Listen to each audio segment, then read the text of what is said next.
Hello, everyone. Happy Monday. We are just days away from Arkansas opening their baseball season against Illinois State Friday the 18th. And every day leading up to that, we are going to give you a little digital exclusive content about the Razorbacks. And since it's game week now, Mike, we get to see the Razorbacks for the first time on Friday. But what are your initial impressions when you look at how this team is built? What do you like about the Diamond Hogs this year? What do you maybe not like?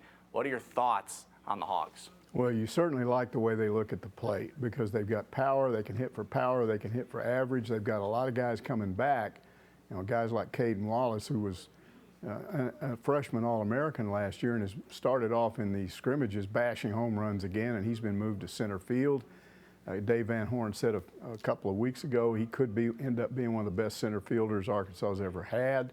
So that's exciting. But I want to throw it back to you for a little bit because one of the most intriguing newcomers coming in here is a freshman first baseman who at least one publication called the #2 freshman in all of college baseball, and he turned down first-round money that would have amounted to about $2.5 million to come to Arkansas. Tell us about it. Wrote a story. You can catch it on our website right now at nwahomepage.com on Peyton Stovall. He's been playing first base for the Razorbacks in the scrimmages. I know Dave Van Horn a couple years later wants to move him to second, but yeah, he was the number 29th prospect leading into this year's MLB draft. Decided, I think, the day of the draft to announce he's opting out and going to Arkansas to play college. That 29th spot was held by the Los Angeles Dodgers, was worth $2.42 million, and he said, nah, I want to come to Fayetteville. That amount of money, he called it life-changing money. He knows it's still going to be there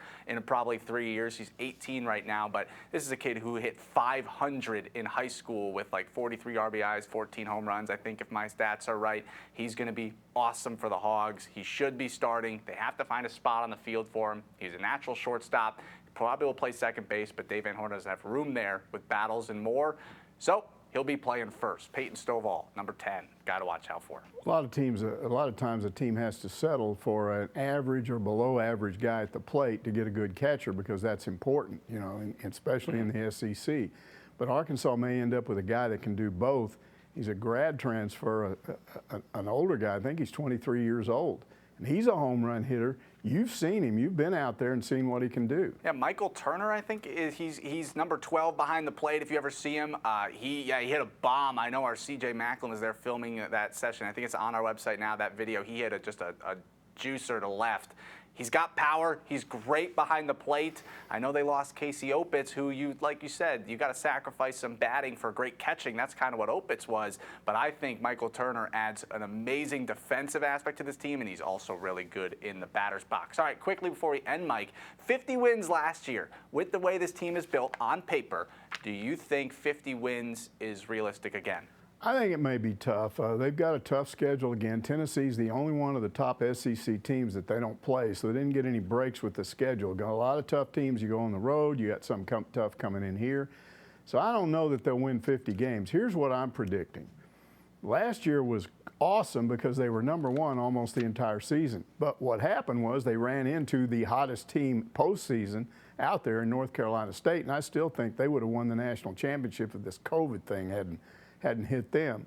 So this year I'm going to predict that no, Arkansas doesn't win the SEC, but they go to Omaha and win the whole thing. So I don't know about 50 wins. I don't know if that happens, but I think they're going to go to Omaha and take it. They were just too close to it a few years ago. They're going to come back and win that thing. Yeah, no one's going to care if you even win 40 games as long as you win the big one. All right, tomorrow we'll be right back here on our digital exclusive content. We're going to break down who we think the starting lineup will be for Dave Van Horn's Diamond Hogs.